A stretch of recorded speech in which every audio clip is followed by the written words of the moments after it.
European super freeze is what we're going to start to see more and more of. It happened at the very edge of winter going into spring. What happens when that same thing happens again when everything is in full bloom? Adapt 2030 Mini Ice Age Conversations covers changes in our climate due to a new and intensifying grand solar minimum. In the media, overlooking, downplaying, or burying cold weather changes occurring on our planet.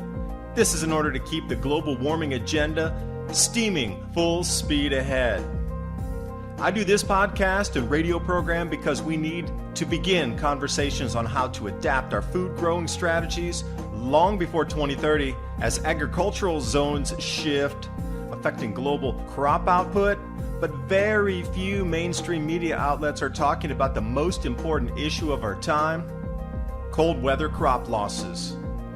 Our sun is going through a 400-year cycle, which has effects on our weather patterns as our magnetosphere weakens and the jet streams go out of flow. It's not CO2, it's not you, it's the sun. Are you ready to thrive in the grand solar minimum?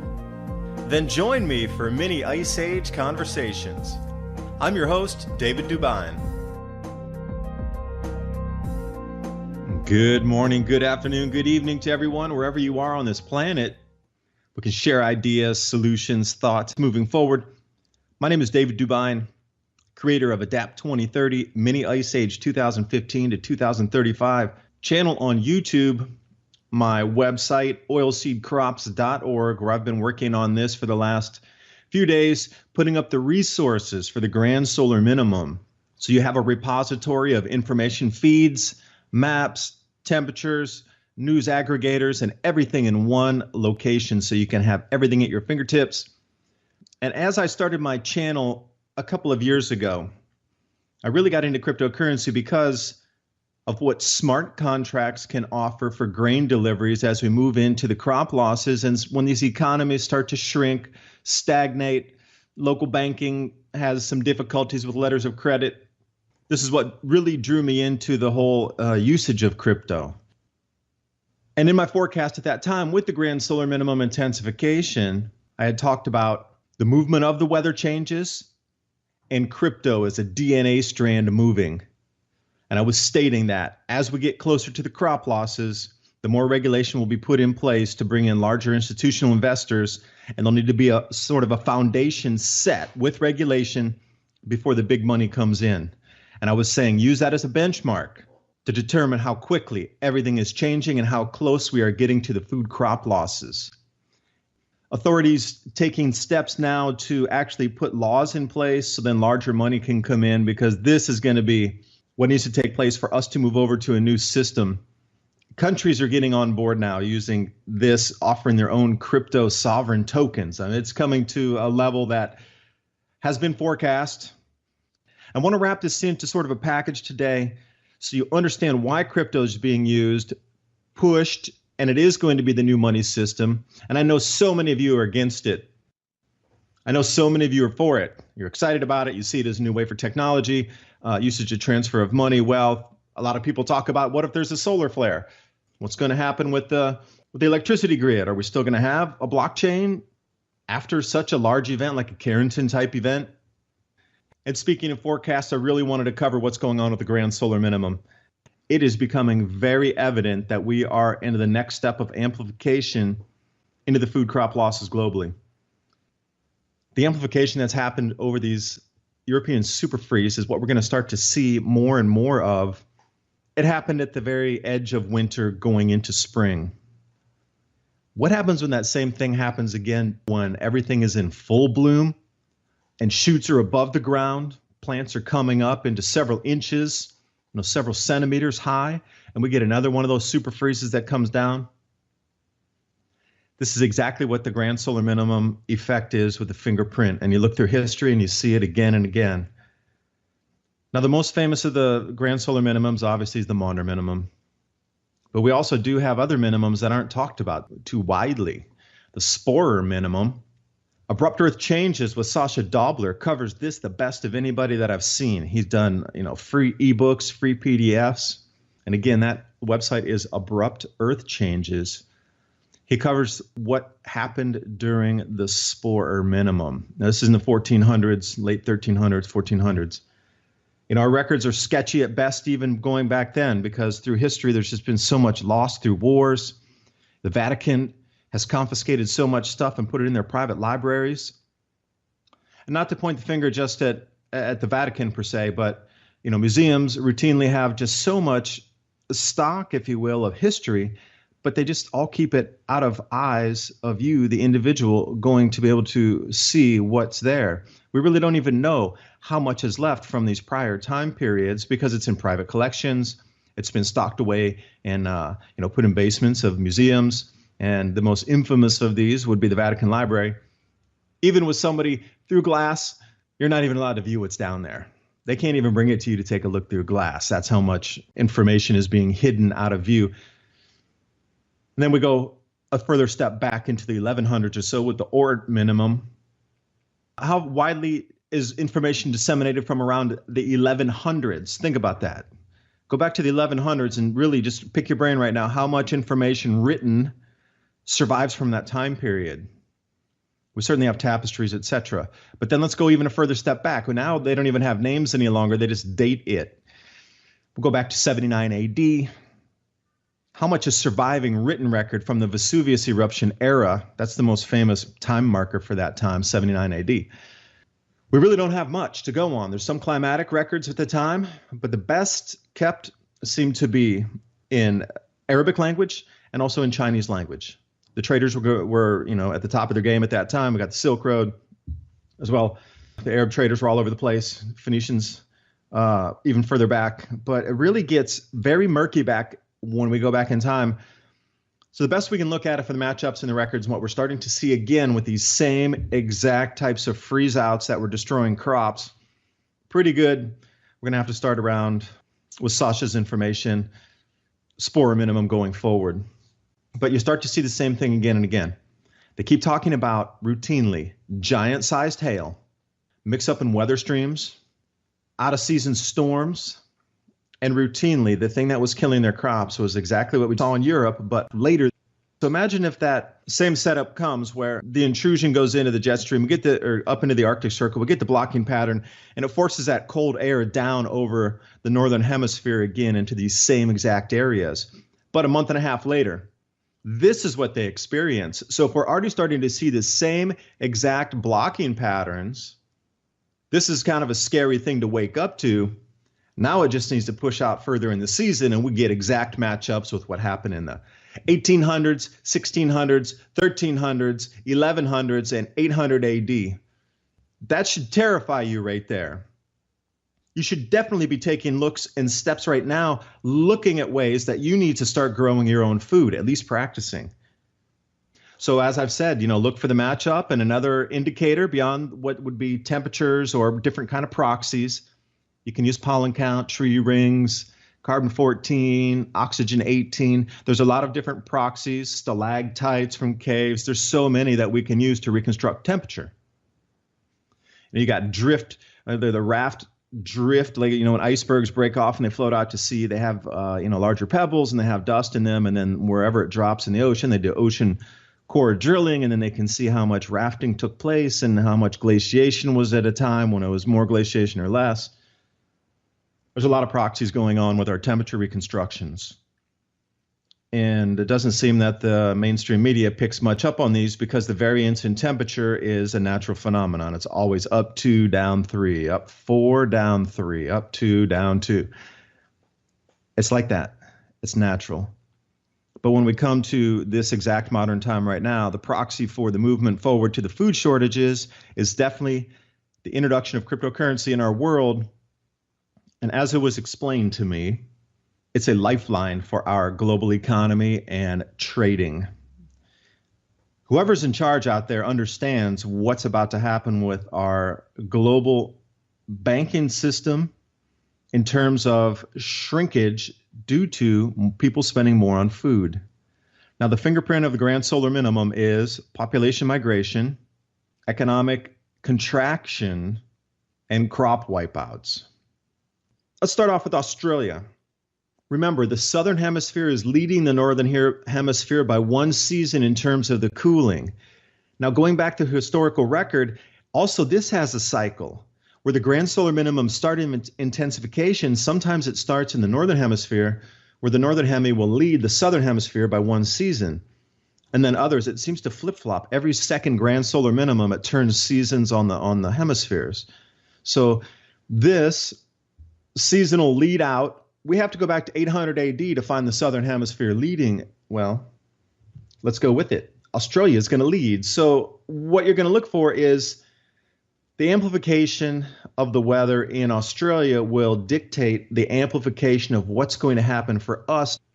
And this would also be true with South Africa and also South America, southern part of Africa, I should say, and what's happening in South America. And we see Brazil already below normal temperatures. I get messages all the time talking about Argentina and Brazil being below normal. Right in the grain belts, exceptional rains, and there's some losses there from that. This is not making the mainstream media, I assure you. The only reason it's coming across the Australian newswire is because Australian meteorologist David Taylor, he runs the Brisbane Weather and East Coast Weather Facebook pages.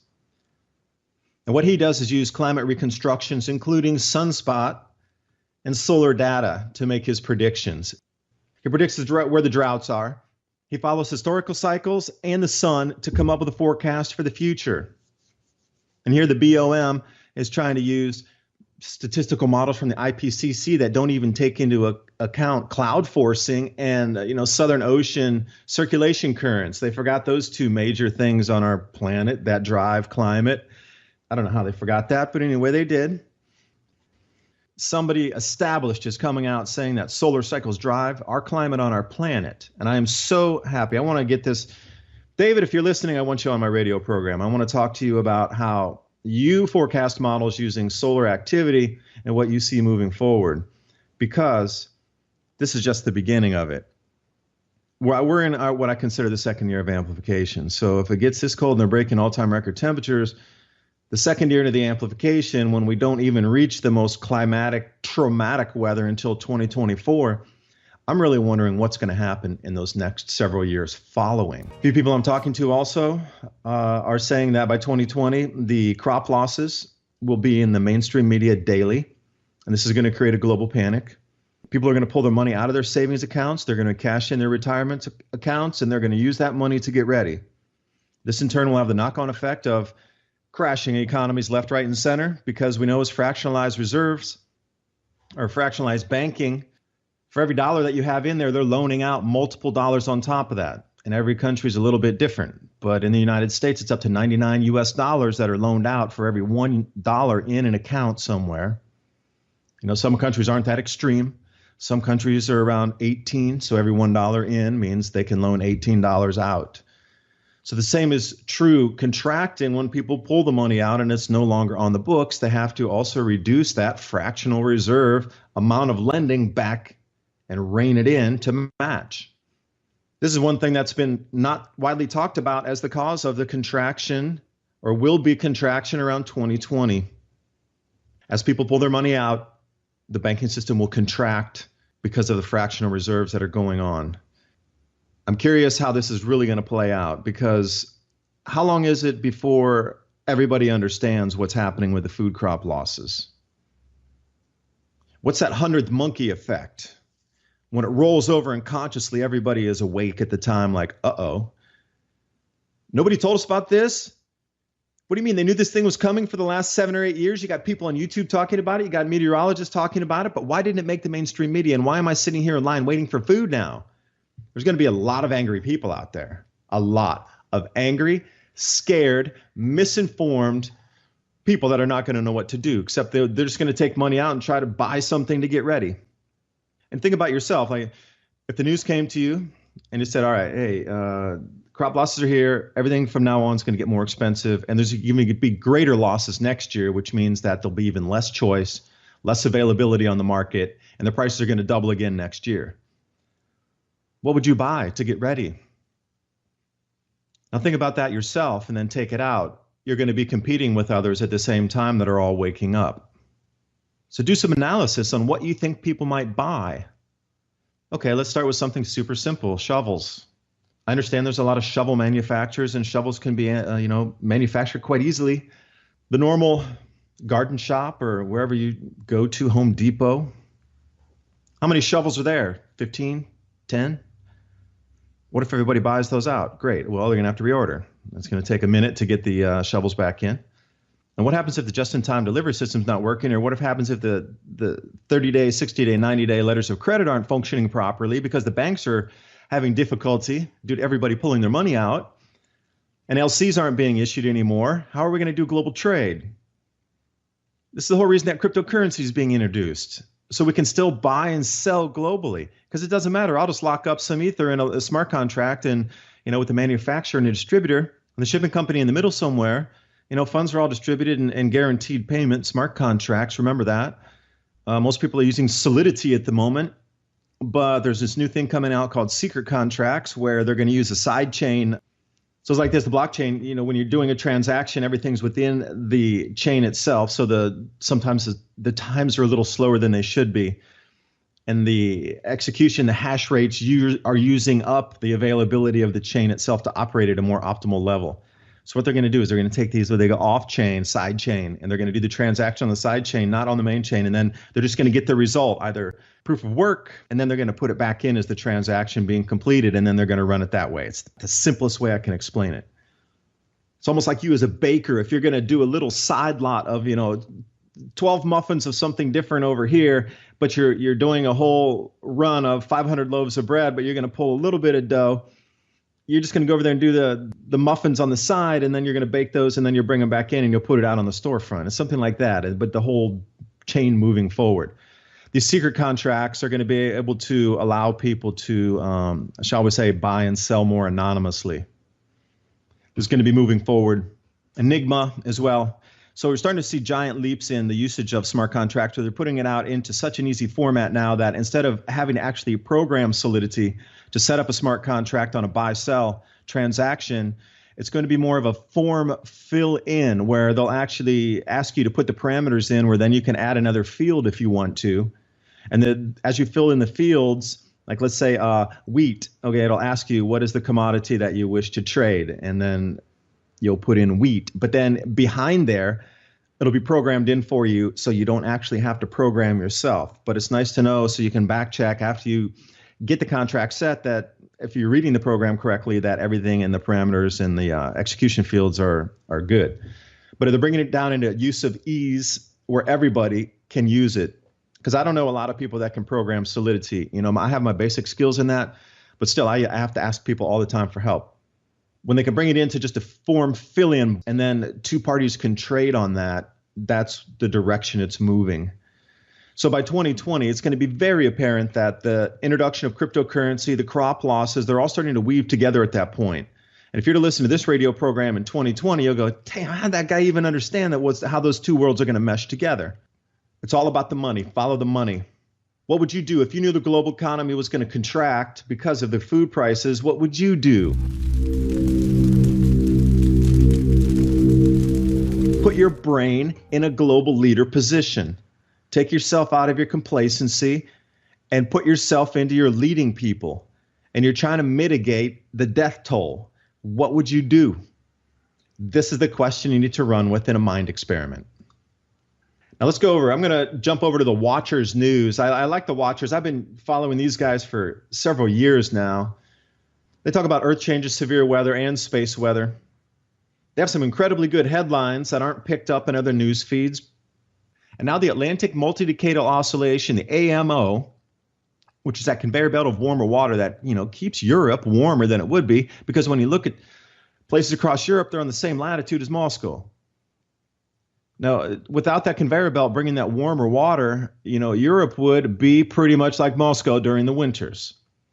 But that AMO is actually officially turned into its cool phase over the next 60 years.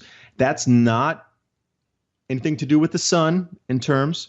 This is a natural 60-year cycle of cooling and warming. And the IPCC doesn't put this in their models either. So AMO cooling for the next 60 years somehow didn't get added into the to the IPCC's models. It's only CO2. And it's really interesting how they're trying to also say that the latent heat that's at 800 meters, and those of you in the US, a meter is 3 feet. So let's multiply 800 by 3. How deep is that? 2,400 feet deep in the ocean is being heated by CO2. That latent heat is coming from somewhere. Where do you think heat under the ocean touching the crust might be? So there's an enormous amount of volcanic eruptions going on underwater as well. They can't explain the heat, so they're trying to blame it on CO2. But at 2,400 feet underwater, I'm sorry, I'm just not buying the CO2. Even a kindergartner would be like, what? How's that gas? That's not it. It's 0.3% penetrating 2,400 feet under the sea surface. Come on, man. Even a kindergartner would laugh at that and say, how does that happen? And this episode's brought to you by TrueLeafMarket.com. Heirloom and organic seeds since 1974. Full range of garden seeds, microgreen seeds, sprouting seeds, wheatgrass, grain seeds, flower seeds, herb seeds, and ground cover crop. I encourage you to take a look at their website, TrueLeafMarket.com, and they even have free starter guides there for you to learn how to grow sprouts, microgreens, herbs, and wheatgrass. Use the link below and give yourself the gift of organic and heirloom seeds. So Spain is a major vegetable producer over in Europe. They were absolutely crushed. And when I say crushed, I mean it figuratively as well, because those ice storms that came down in Palmyra took away what was remaining of the greenhouses that survived and were rebuilt from last year with the exact same circumstances. So if you weren't following the news and if you didn't catch up on last year, greenhouse growers in Spain were so decimated by ice storms, wind, and cold that they caused vegetable shortages in the UK and other parts of Northern Europe where they export to. And then it happens again the second year in a row, and nobody's talking about this. France as well with the vineyard losses, second year in a row. Austrian losses, third year in a row. German vineyard losses, second year in a row.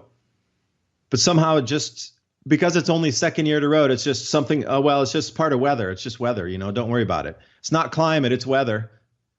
But I'm trying to put up something and say, hey, the climate is changing, so you would look for these signals and signs of the changing climate, which are going to result in strange weather. Now, if you know what you're looking for in a fingerprint of the grand solar minimum, and you use a history book, you go back through history and you read about the accounts of the time, then you can find these GISP 1,000-year temperature reconstructions using ice core data, which the IPCC loves to talk about the ice reconstruction temperature record, and they use that as the Bible to prove global warming. But if you go any further back than just a couple hundred years, they don't want to talk about that because it proves that natural variability in temperatures. So people always ask, how are you getting your information to put these forecasts out for cooling in the future? Well, I start with a history book first. I read about the accounts, which there are many, by the way. Not as much as today on the modern internet, and there's millions of stuff on the internet that you could research about today's modern weather in the last 50 years. But when we take steps back in time, back into the early 1800s, there's remarkably good records. There was an enormous amount of settlers around, and there's really good records kept for the last 200 years. That's your first stop. Look what happened in the Dalton Minimum. Read about the changes. The American explorers that came over and were going way up in Lewis and Clark and going way, they experienced the same thing. Gigantic, massive hails, crushing encampments, same types of snowstorms followed by extreme heat the next day, or extreme heat and out of season, anomalous events with jet streams. And it's almost like exactly, if I were to take the journals of Lewis and Clark and bring them today and just erase all the dates out of it and the names out of it, I would think I was looking at a modern weather report from this week. And then you go back into the modern minimum, and you just have to go back into the history of when the wars were started, when the famines came in, when the plagues did, and you start to find these matchups. And then you can find people who have written manuscripts that have been translated from various languages and find out what's happening with the weather at that time. Same thing. They were talking about the hail the size of grapefruits coming down routinely that would crush crops. They even had one report that the size of the hail was so larger than any fruit that was known in Europe, that crushed a town so badly that when it came, it was flattened to the ground and they didn't even know there was a town there because the splinters of wood had even been driven into the mud. And we start to see the same things again. Argentina getting pummeled with like really world record hail. That piece of hail that they recovered as a single piece is being entered in the Guinness Book of World Records for the largest hailstone ever recorded. So when you start to look at these historical recounts in history books of people on the ground telling you of their experiences, this is your first place to look, and especially in your regional area.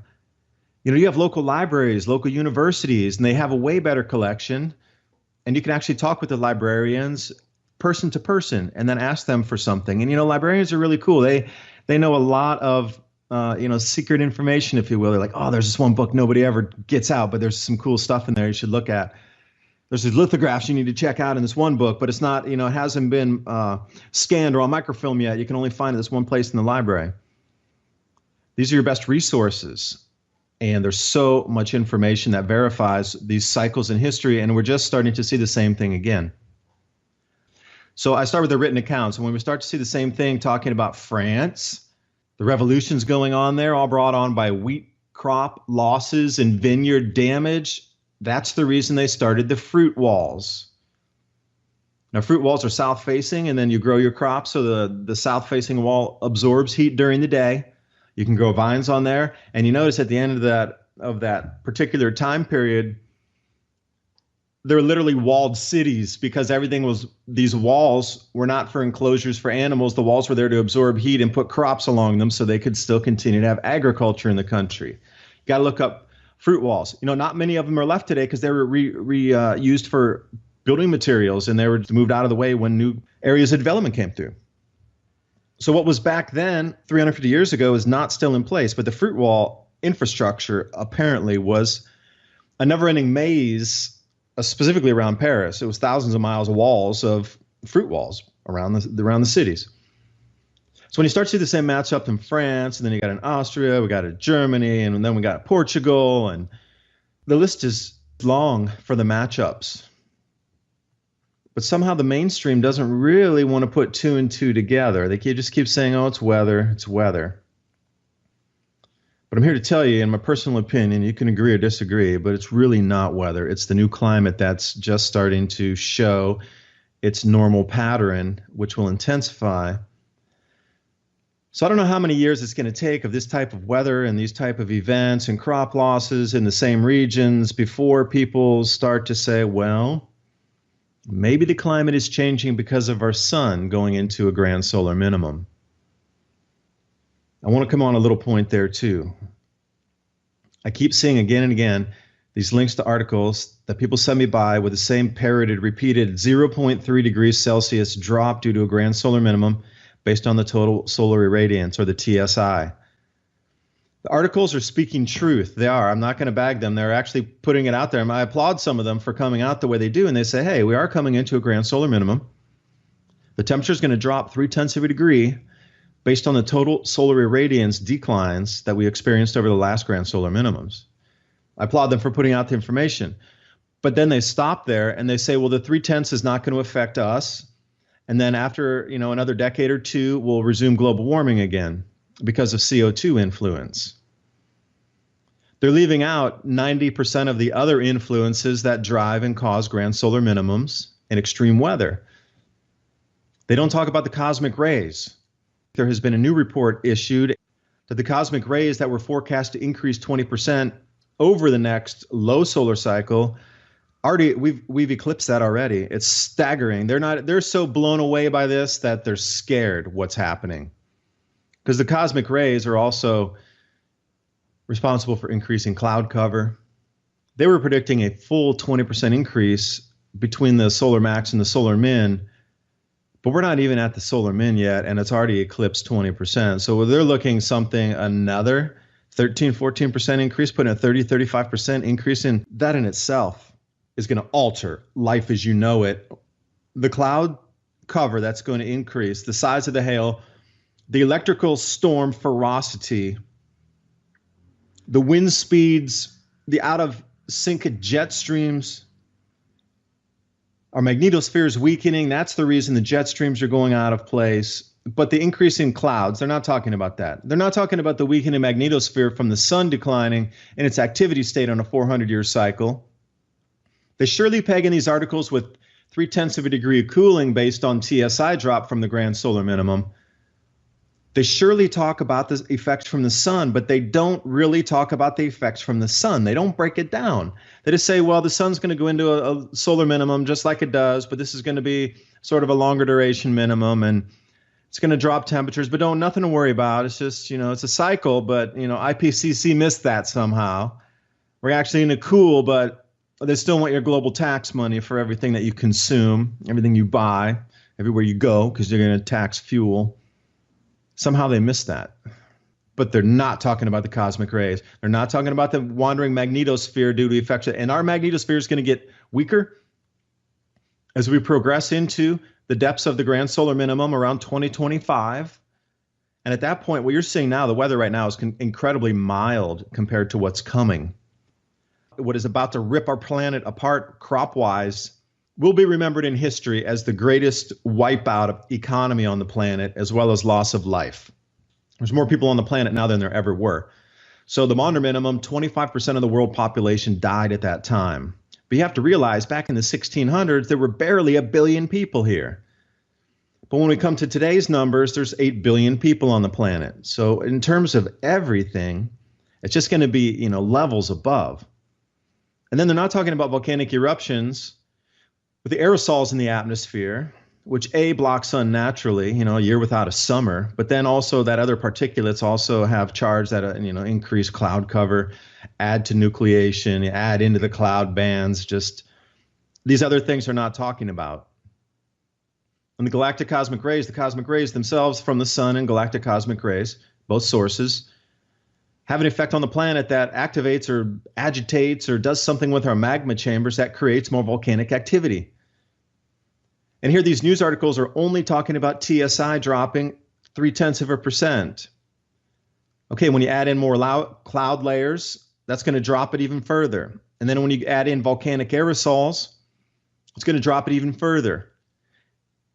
And if we get a major eruption of VEI 7, VEI 6 multiple times, this is going to drop temperatures even further. So they're just talking literally about the first layer of cooling, TSI drop. That's it. And why is it that they're warning you that the TSI is dropping? And why are they warning you that the temperature is going to drop, but they don't fully go into the full maximum possibility of 2 to 3 degrees Celsius drop over these next years? That in itself, the extreme winds, the extreme hail, the extreme rains, the extreme drought, forget that. Let's just talk about temperature in general. Plants are set in their hardiness zones.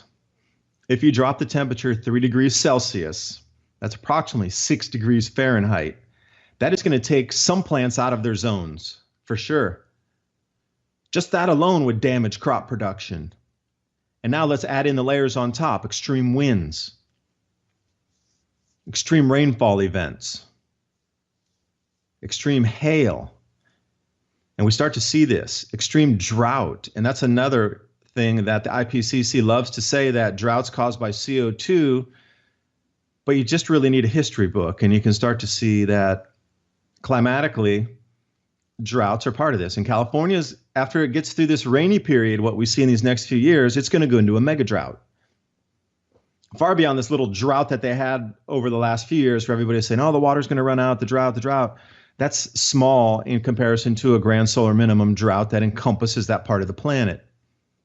Deserts become wetter. So what's considered Four Corners area right now is going to bloom. And here's the thing about South Africa too. South Africa dries out and gets into a mega drought during this time. Cape Town running out of water, crops being lost, super floods. Here's the thing that I even talked to some farmers. I was really interested because of land confiscation going on down there.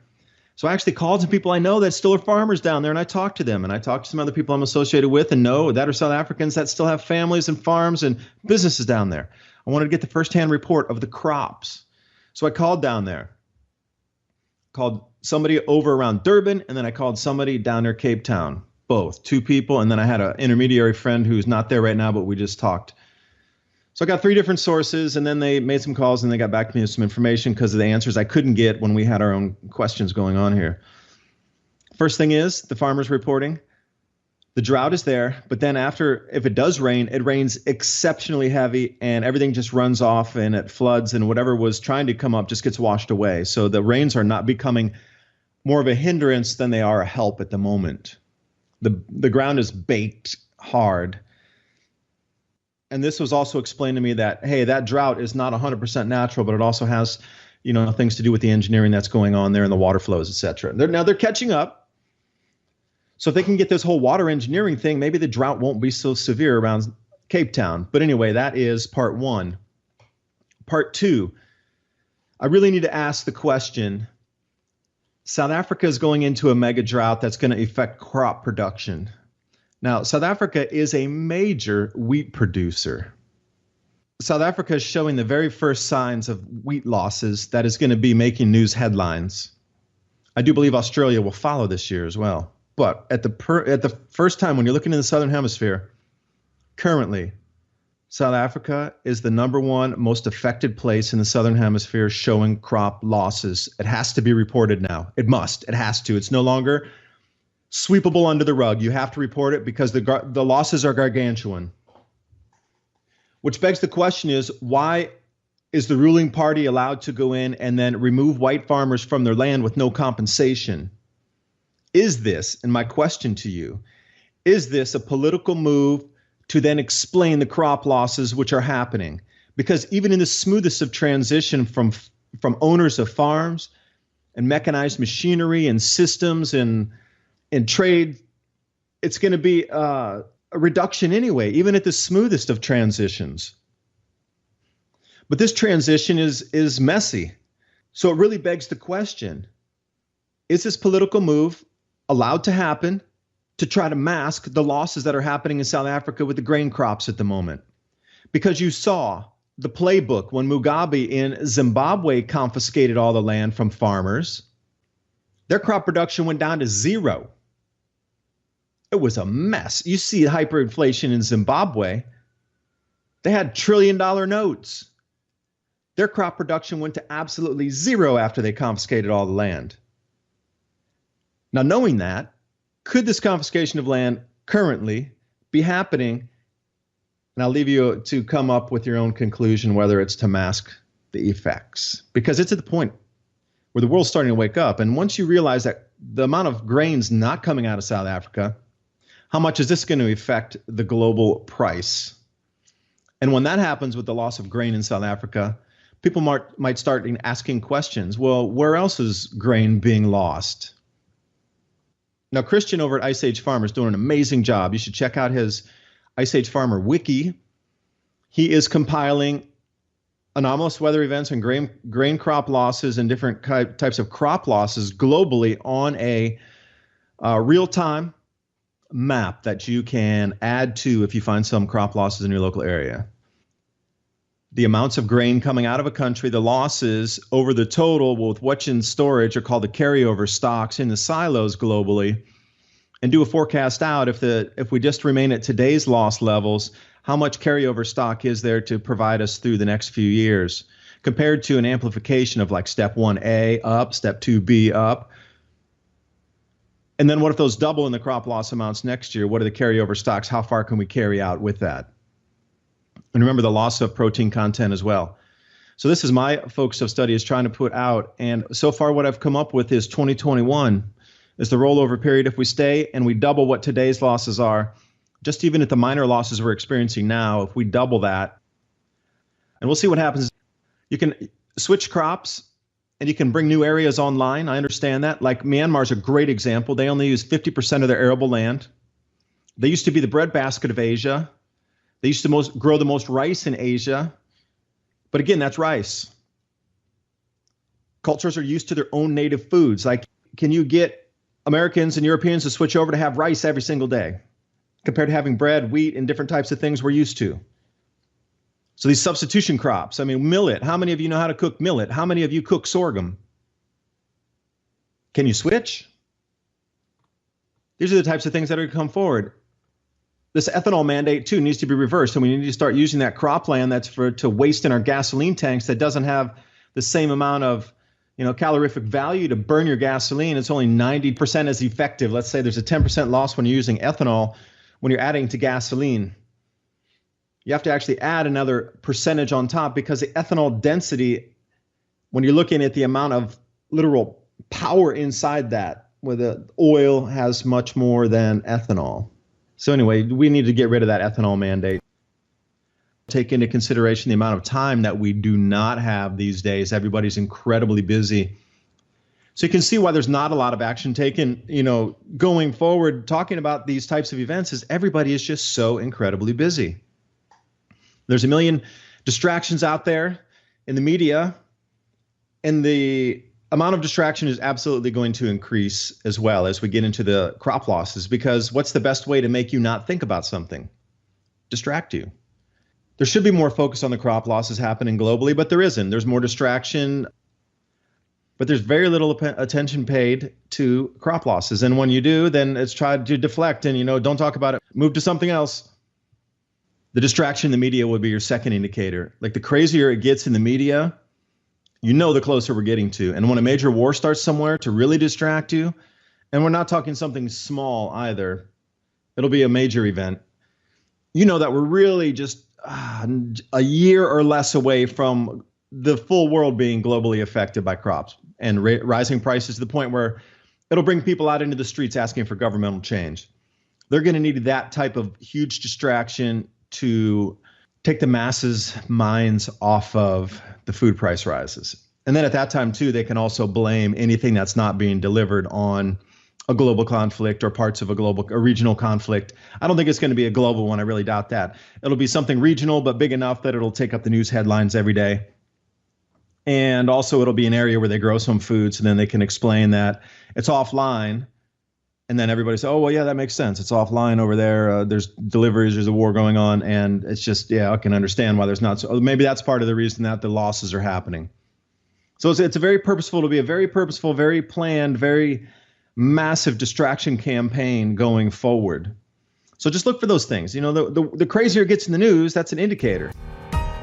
It's going to be mind-bogglingly numbing by the time we get up to this point in 2020 when the crop losses truly hit and they're trying to distract you away and keep you from panicking and keep you from pulling your money out of the banks to go buy preparatory materials. That's what I'm saying. Get ready now, because everything's available at the moment. But in 2 years, everything's not going to be available for you. That's just the thing. When people get scared, they hoard, they panic buy, they do all kind of crazy stuff that they're not doing at the moment. So maybe you need one water pipe, one valve at the moment for your garden. You might go buy 2. Okay, great. But in a panic buy, somebody would buy 10 or 20, all of them. I'll take the whole box. And this is the kind of mentality that we're going to get into. Because then they know that whole box, then they could trade it further on because somebody else will need it, and then they can, get something else for it tradable further down the line. I mean, that's just the way people think. Papua New Guinea, the reason I bring that up is they also had major eruption in the 1100s that created something, a year without a summer. That was in the Papua New Guinea area. And we see the same active volcanic regions coming to life again. Sinabung, that's just connected to the Toba magma chamber anyway. And then Tambora, that's another year without a summer. It's interesting how all these equatorial volcanic areas are the ones that cause year without a summer type of events. The further up you get, north or south in the latitude, so the Cascadia Range, even if it erupted huge, would only have a regional effect and just cool moderately parts of the northern hemisphere. Where when you get massive ash plumes up into, seems like the equatorial band, they're able to spread more evenly or something, but there's a direct correlation on equatorial eruptions and the amount of effect it has cooling compared to more northerly eruptions and the effect it has regionally on cooling. I've done a couple of videos on that specifically. Got a lot of land splits. There's so many more sinkholes and land rifts opening up, and you just need to wonder what's happening with the crust of our earth when we're seeing so many of these holes and cracks. But again, when you go back into Sasha Dobler's work over on Abrupt Earth Changes, he's talking about the spore minimum in Europe. And they talked about the exact same thing, the ground opening up, foul-smelling gas is coming out. Foul-smelling gas is killing birds and flocks of birds. The same exact thing that is happening around has been nothing more than a repeat in history, cataloged by, people alive at that time. And mark my words, 100,000 people pull all their money out of their retirement savings. It's not going to really dent a market. I understand the bank will be very pissed, and you'll probably have to do a Himalayan-sized mountain of paper to explain why you want to pull your funds out early. Because by the law, you deposit your money in a bank, it's not yours, it's the bank's. You gave them the right to your money. It's called a bail-in. So whatever happens with the bank, they take your money first because you legally gave the money to them. It's not yours anymore. If you're holding money in a bank account, it's not yours. Sorry. So when you want to get it out, they ask all types of questions. Now you want a few $1,000s out. A friend of mine wanted to buy a used tractor, super cool tractor. It was from, we were going to refurbish it and put a new one. I learned a lot about, tractors and tilling and things. I didn't know that before. I was really thankful. But he wanted to pay cash for this. So he was telling me a story about, he wanted all these papers from the bank, and it was his own money, and he'd been a customer for like 20 years at this bank, knows the people there. It's a small town, knows everybody by name. They know him, and they still needed all this paperwork just to get cash out. So he could even buy a tractor locally, and the people in the bank knew the dude he was going to buy the tractor from. And they still needed all this paper to explain why he wanted his own money out. Now, this is at a local bank where everybody in the community, in the farming community, everybody knows everybody else. But they still needed that much paperwork to get his own money out of the bank, cash. What's going to happen when people want to cash out their retirement funds early to get ready for the grand solar minimum? What happens when people really pull all their money out of the bank? What happens when they cash out all their stocks?